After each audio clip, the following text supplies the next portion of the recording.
Le chef de l'État Félix-Antoine Tshisekedi Tshilombo a reçu hier dans la soirée à la Cité de l'Union africaine la délégation des agents de la Société commerciale des transports et des ports ex-ONATRA, conduite par son directeur général. Les discussions avec les présidents de la République ont tourné autour des partenariats dans le secteur des transports, plus particulièrement les transports maritimes et les chemins de fer. Explication à Rachel Foutou et Coco Molichou.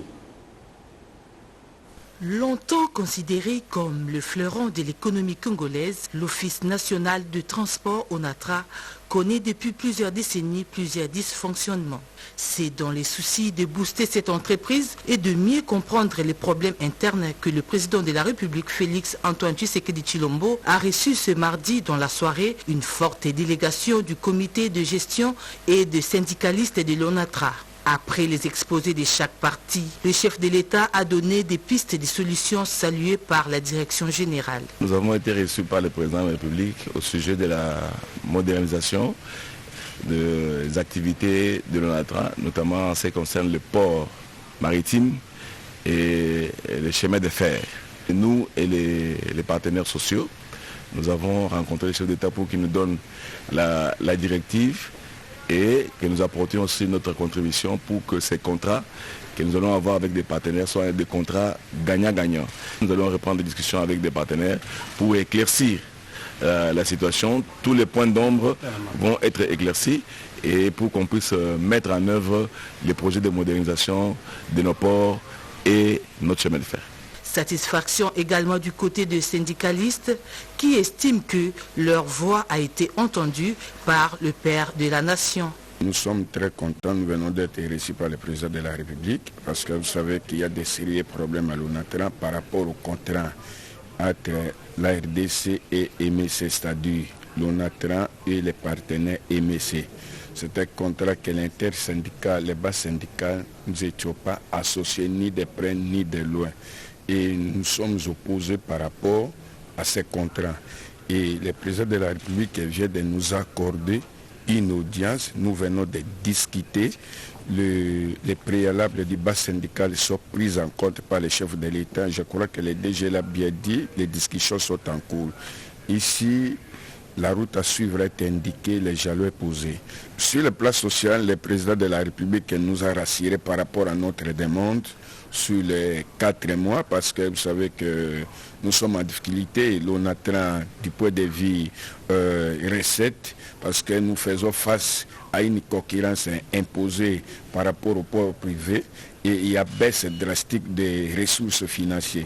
Le président de la République nous a rassurés et il a pris en compte que d'ici quelques jours, il va nous répondre favorable. Je demande à tous les travailleurs, par rapport aux promesses faites par les chefs de l'État, nous sommes derrière le président. Parmi les retombées directes de cette séance de travail figure l'annonce de la paie des arriérés des salaires dans les prochains mois. Et dans l'actualité également, après l'investiture de son gouvernement, intervenu aux petites heures du matin, la première ministre Judith Suminwa Tuluka a pris officiellement ses fonctions ce mercredi 12 juin. C'était à l'issue d'une cérémonie solennelle de remise reprise intervenue à la primature entre elle et son prédécesseur Jean-Michel Samaloukonde Kenge. C'était en présence du secrétaire général du gouvernement. C'est un reportage signé Pati Ito Ndwangu. Remise du gouvernement, il est 14 € presque. La nouvelle locataire de la primature est accueillie par le Premier ministre sortant Jean-Michel Samaloukonde Kenge. Cet instant est aussitôt suivi de la visite des différents bureaux du géant bâtiment administratif baptisé au nom de Lumumba. Cette ronde a permis à Madame Judith Suminwa Tuluka d'admirer son portrait à côté de celui de son prédécesseur dans la grande salle des réunions. Elle est en compagnie du Premier ministre sortant. L'ambiance est de gaieté. Jean-Michel Samaloukonde Kenge, serein et détendu, conduit ensuite la Première ministre à l'honneur dans les jardins de la primature. Un bon moment de découverte et d'admiration de son buste et de ceux des anciens premiers ministres a suffi à Madame Judith Suminwa Tuluka de planter un arbre dans les jardins de la primature en signe de la protection de l'écosystème et de lutte contre le réchauffement climatique. Ces différentes étapes de la visite ont conduit les deux premiers ministres entrants et sortants à un entretien en tête-à-tête pendant 1 heure. Instant suivi d'échanges des signataires et des sièges devant le secrétaire général du gouvernement qui a procédé à la lecture du procès verbal, et ce, avant que les deux personnalités fassent le point à l'assistance. Une occasion pour Jean-Michel Sama Lukonde Kyenge de rendre hommage au chef de l'État, Félix-Antoine Tshisekedi Tshilombo, pour la confiance de la séance à personne. Madame la Première ministre, qui a rendu hommage au chef de l'État, a promis de faire de son mieux pour satisfaire les desiderata de la population en rapport avec le programme d'action du chef de l'État, Félix-Antoine Tshisekedi Tshilombo. L'événement a été sanctionné par une photo des familles au plaisir de tous. Et nous le disions dans ce journal, l'Assemblée nationale a investi le gouvernement Judith Souminois à l'issue d'une plénière de la Chambre basse du Parlement qui aura duré plus de 4 heures, et ce après l'adoption d'une motion d'approbation votée par les députés nationaux. Reportage Anim Balaka. Sur 405 députés qui ont pris part au vote, 397 ont voté pour. Aucun n'a voté contre. Et il y a eu 8 qui ont voté abstention. En conséquence, l'Assemblée nationale approuve le programme du gouvernement 2024-2028 du gouvernement Souminois. Le quorum est largement atteint. La plénière peut valablement siéger, a annoncé le speaker de la Chambre basse du Parlement, le professeur Vital Kamere. C'est donc au bout d'une journée marathon qui a commencé à 13h et a pris fin à 2h du matin. Tout a commencé par son exposé. La Première ministre a dévoilé les programmes quinquennal de son gouvernement conçus pour répondre aux 6 piliers du programme du président de la République, Félix-Antoine Tshisekedi Tshilombo. Notre pays, nous le savons tous, est en train d'écrire à travers les missions qui sont aujourd'hui placées sur nos épaules l'une des pages les plus importantes de son histoire. Les attentes de notre peuple sont nombreuses et je sais que nous n'avons pas droit à l'erreur. Nous sommes conscients de l'ampleur de la tâche et de l'étendue du travail à réaliser et nous demeurons en même temps confiants quant à notre capacité collective à faire preuve de sursaut afin de rendre possible ce qui paraissait jusque-là comme impossible. Après enrichissement apporté par les députés nationaux et le speaker Vital Kamere, Judith Souminois a répondu aux questions des députés nationaux. Sur 405 votants, 397 ont voté pour et 8 abstentions, ce qui donne enfin le quitus au nouveau gouvernement pour se mettre au travail. C'est donc officiel. Le gouvernement Judith Souminois peut désormais démarrer l'exécution de son programme. Ils sont au total 54 membres nommés dans ce nouveau gouvernement à être investis par les élus du peuple. Il s'agit de 6 vice-premiers ministres, 9 ministres d'État, 24 ministres, 4 ministres délégués et 10 vice-ministres. Historique, le programme du gouvernement Judith Souminois a été diversement apprécié et plusieurs réactions ont été enregistrées juste après l'investiture de cette nouvelle équipe gouvernementale. D'abord, une fierté de participer pour la première fois à l'examen d'un programme du gouvernement dont la conductrice est une femme. Un gouvernement où les femmes sont représentées à plus de 30%. Ce seuil n'a jamais été atteint. Notre population aura gain de cause. On fait allusion aux populations autochtones et la terre et le sous-sol appartient à l'État, mais il y a aussi la gestion traditionnelle. Et le fait de reconnaître cette population dans le programme du gouvernement, c'est un atout. Nous sommes très d'accord avec le chef de l'État qui fait confiance à la femme parce qu'en Afrique, il y a une phrase que tout le monde connaît. Chez nous au Congo, on dit « Maman aïe, Nzala Essili ». Et j'aimerais en tout cas plutôt que dans l'exécution du programme du gouvernement, qu'on puisse penser d'abord aux routes. Parce que l'axe routier est très important pour l'arrière-pays et surtout dans le sud du Bandit et dans le territoire du Bouge. Vous connaissez, il y a un problème. Et le problème que nous devons reconnaître, c'est que nous devons redorer l'image de ces grands pays. Les pays qui ont fait montre de beaucoup d'histoire, aujourd'hui au mépris même des plus petits pays. C'est inadmissible. Mais nous, comme députés, nous serons derrière elle pour voir si elle va se conformer au programme qu'elle est venue nous présenter. Il faut que cela se réalise dans nos entités parce que la population, il faut le dire, a trop souffert. J'aurais souhaité, et j'aimerais en tout cas plutôt que dans l'exécution du programme du gouvernement, qu'on puisse penser d'abord aux routes. Parce que l'axe routier est très important pour l'arrière-pays et surtout dans le sud du Bangui et dans le territoire libre. Vous connaissez, il y a un problème. Et le problème que nous devons reconnaître, c'est que nous devons redorer l'image de ces grands pays. Les pays qui ont fait montre de beaucoup d'histoire, aujourd'hui au mépris même des plus petits pays. C'est inadmissible. Mais nous, comme députés, nous serons derrière elle pour voir si elle va se conformer au programme qu'elle est venue nous présenter. Il faut que cela se réalise dans nos entités parce que la population, il faut le dire, a trop souffert. Sans plus tarder, il y a une urgence qui attend le gouvernement chez moi à Fizi, où les gens ne parviennent plus même à traverser. Donc il n'y a plus moyen de savoir, de distinguer en fait la route au lac. Le lac avec la montée des eaux a plus submergé en fait toute la route. Et maintenant, on ne sait plus appliquer quel code. Est-ce que c'est le code maritime ou code terrestre? Donc ça devient un peu très difficile.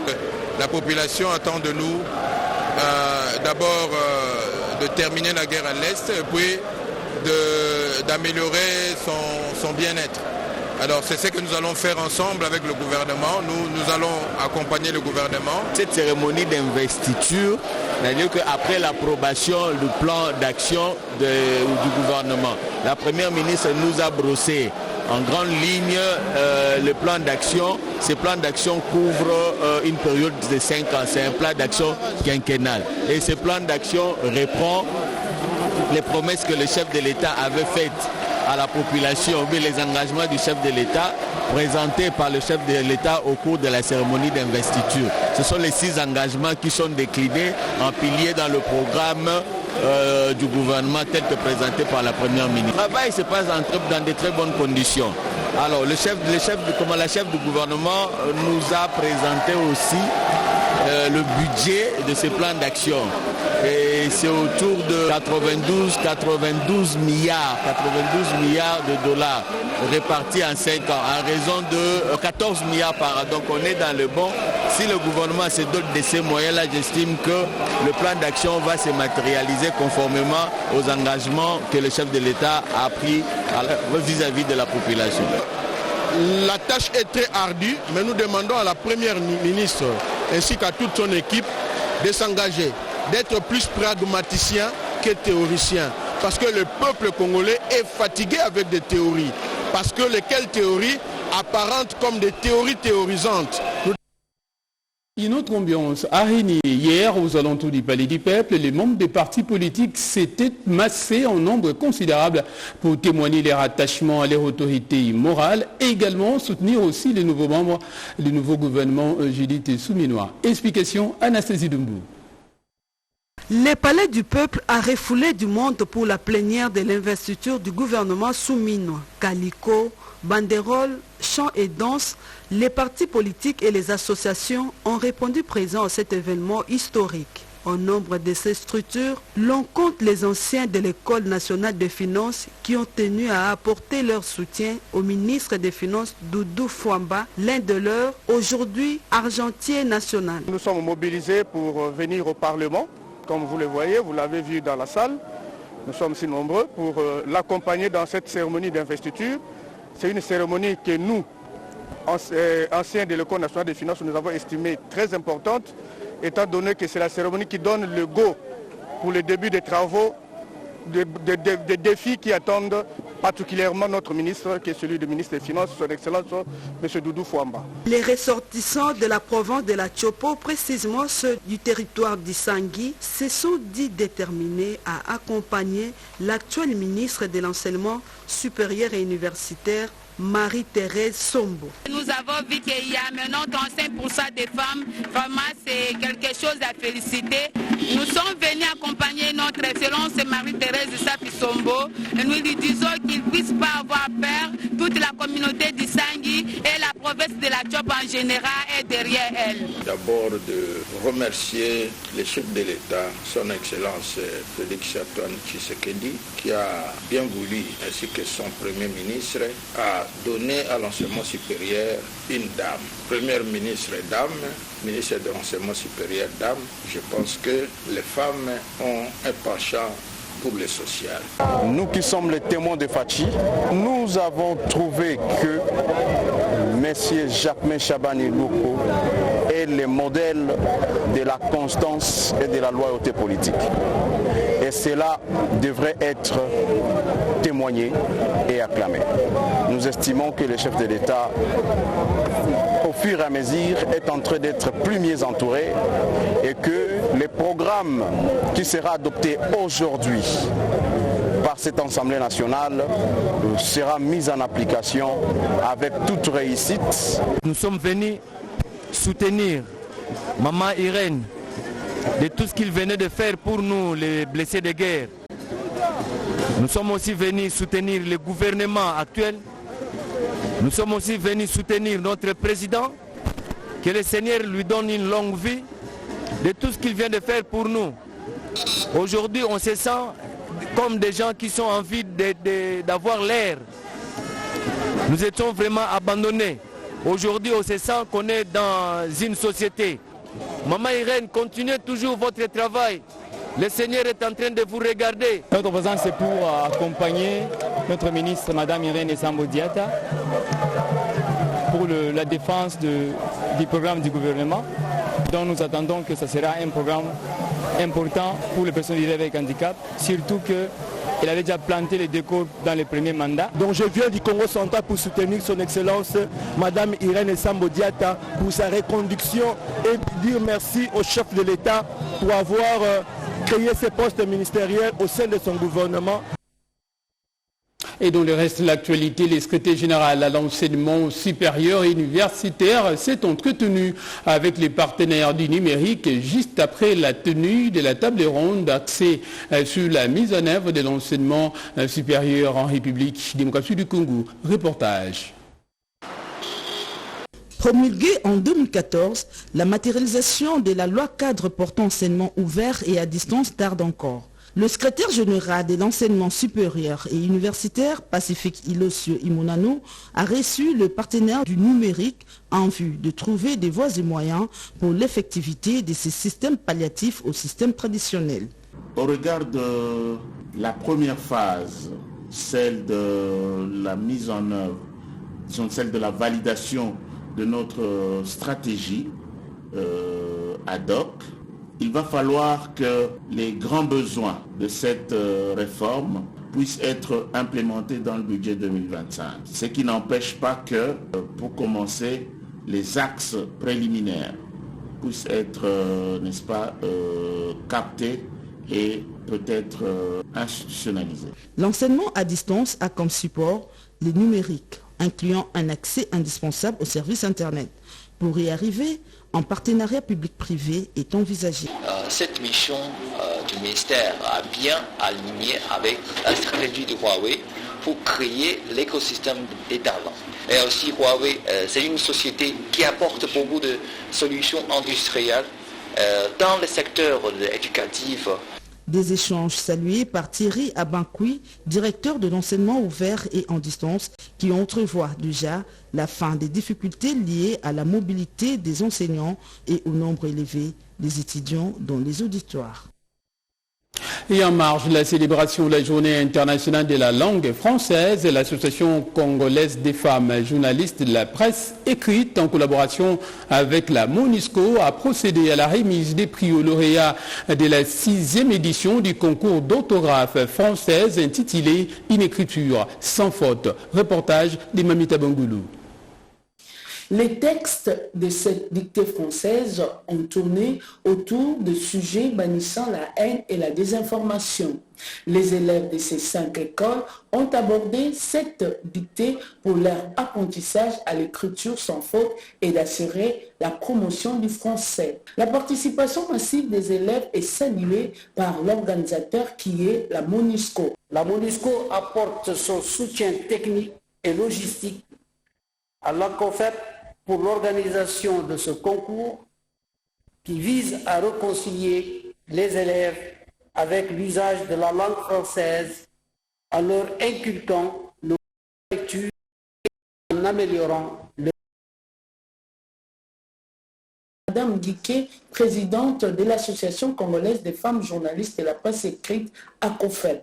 À une époque où le numérique a pris une place prépondérante dans la vie de jeunes, où plus de 80% d'entre eux passent une partie significative de leur temps sur les réseaux sociaux, il est impératif de les sensibiliser à ces enjeux. La lauréate Mireille Inzemendia de l'école Le Petit Ange de Mutuali de Kitambo également reconnu la bonne organisation de ces concours de dictée. Oui, j'étais à la première place, on m'avait mis, en bas c'était 2 personnes, on avait fait la dictée, on faisait mélanger, nous tous on avait fait la dictée ensemble. J'avais réussi. Je savais déjà que j'allais réussir. Les 3 premiers lauréats ont bénéficié des bourses d'études pour l'année scolaire prochaine. Et les rayons des bibliothèques congolaises viennent d'être enrichis avec l'apparition des nouveaux ouvrages intitulés « Jésus-Christ, roi de toute la terre ». Cette œuvre littéraire a été écrite par l'écrivain congolais Freddy Issa Diabioko. Reportage. C'est donc un véritable appel à l'amour et à la patience dans cette œuvre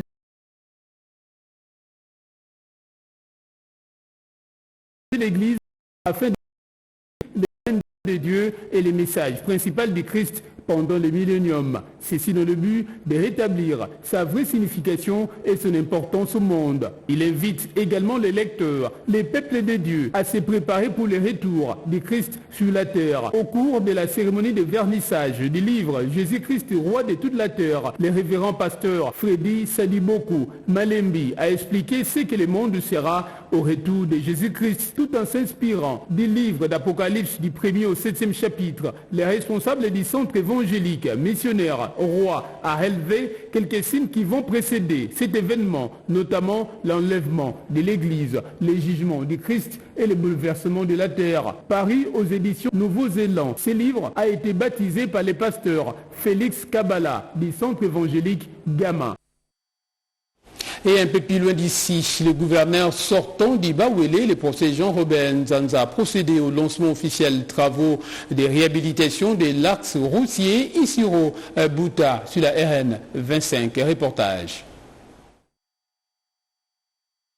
C'est un offre de soulagement pour cette population qui a longtemps souffert de l'impraticabilité de ce tronçon routier Bouta-Isiro, long de 478 km sur la nationale 25. Cela fait environ 4 décennies que la population lançait un cri d'alarme auprès des autorités tant nationales que provinciales pour la réhabilitation de cette route qui relie les Bazuélé, Otuélé et l'Est, voire l'étranger.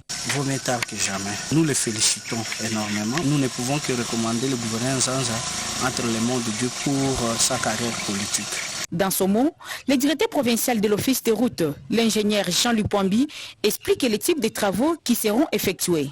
Les travaux qui seront lancés bientôt ne sont pas les travaux de la réhabilitation, mais plutôt c'est des suppressions de bourbiers que nous voulons dire à la population qui est la bénéficiaire qu'elle soit bien fixée. Ces travaux consistent à débroussaillage, déboisement et nettoyage en assiette, dessouchage des bambous, décapage du terrain naturel, reprofilage rapide, reprofilage avec compactage, reprofilage avec apport de matériaux, purge bourbier, remblai d'emprunts, couche de roulement en matériaux sélectionnés et débris mis en dépôt. Soucieux de sa population, le professeur Jean-Robert Nzanza Bombiti a mené les plaidoyers auprès du gouvernement de la République et aujourd'hui ses rêves deviennent une réalité en lançant les travaux de réhabilitation. Aujourd'hui nous venons simplement lancer les travaux et qui constituent, comme j'ai dit, la mobilisation de sa vision. Donc nous voulons dire merci au président de la République et merci à toute personne qui s'est impliquée pour que ces projets soient aujourd'hui une réalité. Signalons que c'est l'entreprise Oriental Road Construction, ORC en sigle, et a gagné le marché qui exécute ces travaux. En religion, le premier vice-président de l'église du Christ au Congo a appelé sa communauté locale au travail pour leur auto-prise en charge et autonomisation. C'était au cours d'une rencontre de solidarité organisée à l'occasion de son élection en tant que premier vice-président de l'église du Christ au Congo. On en parle dans ces reportages signés Marie-Chimène Kamuka. La rencontre de ces jours a offert au premier vice-président de l'église du Christ au Congo, ECC, le révérend pasteur Jean-Moïse Mateso Mouké, l'opportunité de faire appel aux membres de la 8e communauté des églises pentecôtes en Afrique centrale, CEPAC, et ses frères et sœurs de la communauté Rega au travail pour la réalisation des différents projets initiés au niveau de sa communauté, notamment le projet d'entrepreneuriat de jeunes. Un projet visant à préparer le jeune désœuvré de l'église aux différents métiers pour leur autonomisation. Il était question également pour les membres de la communauté Rega de présenter leurs sincères félicitations au premier vice-président de l'ECC pour son élection. Nous attendons qu'il soit davantage performant, comme il a été déjà plusieurs fois pasteur de paroisse et surtout 2 fois représentant légal d'une de nos communautés. Donc, il sera performant. Le révérend pasteur Jean-Moïse Mateso a martelé sur l'importance du travail dans la vie d'un chrétien. J'ai été élu par l'Assemblée de l'ECC. J'espère qu'avec leur soutien, nous pouvons réussir. Quand on est unis ensemble, il n'y a pas d'impossible. C'est aussi une occasion pour remercier le président national, le révérend Bokondoa Olikabe, pour m'avoir désigné m'accompagner. Je remercie aussi le président de Milapro, qui a mobilisé beaucoup de ressources et beaucoup de choses pour que je sois ce que je sois aujourd'hui. Plusieurs invités des marques étaient présents à cette cérémonie pour témoigner leur accompagnement aux initiatives du premier vice-président de l'Église du Christ au Congo. La Fondation Mohamed VI des ulémas africains section RDC vient d'organiser la 5e édition du concours de récitation du Saint-Coran au fleuve Congo-Tel, une occasion pour les fidèles musulmans d'implorer Dieu de Tout-Puissant pour la restauration de la paix dans la partie est de la République démocratique du Congo. Reportage signé Blandine Wavinga Namboyo. Les relations de coopération entre les fidèles musulmans de la RDC et ceux du Maroc se portent bien.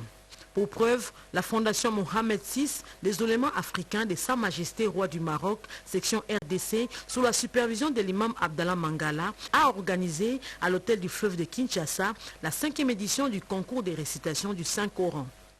L'idéal de cette rencontre est de stimuler les musulmans de la RDC à la mémorisation du Saint-Coran dans son entièreté ou à défaut une partie. Sur 17 candidats répartis dans 2 catégories, 2 premiers gagnants ont été sélectionnés par le jury pour représenter la RDC à la phase finale qui se tiendra dans les tout prochains jours au Maroc. Et les restes des participants au concours ont reçu des attestations des mains des responsables de la Fondation Mohamed VI. C'était en présence du conseiller du chef de l'État en matière de changement de mentalité, Jacques Kangoudia, de l'ambassadeur du Maroc en RDC, Rachid Agassim, du chef de la délégation de la Fondation Mohamed VI, Nazer Bousba, et des professeurs d'université. Cette rencontre était également une occasion pour les musulmans d'implorer la restauration de la paix dans l'est du pays. La Fondation Mohamed VI est présidée par Sa Majesté le Roi du Royaume du Maroc avec l'idée maîtresse donner la signification et la compréhension de l'islam qui doit être correct et tolérant. Ce livre sacré, Dieu l'a créé pour l'humanité. Notons que la RDC est l'une des sections des 48 pays membres de la Fondation du souverain du Maroc. Et puis cette page noire pour refermer complètement cette édition du journal, Raymond Marie Lelo, journaliste à la direction des informations télévisées à la RTNC, est décédé aux petites heures de la matinée de ce mercredi 12 juin. C'était aux cliniques universitaires de Kinshasa des suites d'un accident de circulation. Cette disparition brutale de celui qui était avec ses collègues de service il y a tout juste 24 heures n'a pas laissé indifférent ces derniers reportages. 50 jours après Pâques, l'Esprit Saint est descendu sur les apôtres. C'est une voix qui se retire de la direction des informations de la RTNC. est à l'œuvre. C'est la fête totale, c'est l'effusion d'esprit. Raymond Marie-Lélo Moussongue recaisse sa plume pour l'au-delà et rejoint 6 autres chevaliers de la plume qui nous ont quittés.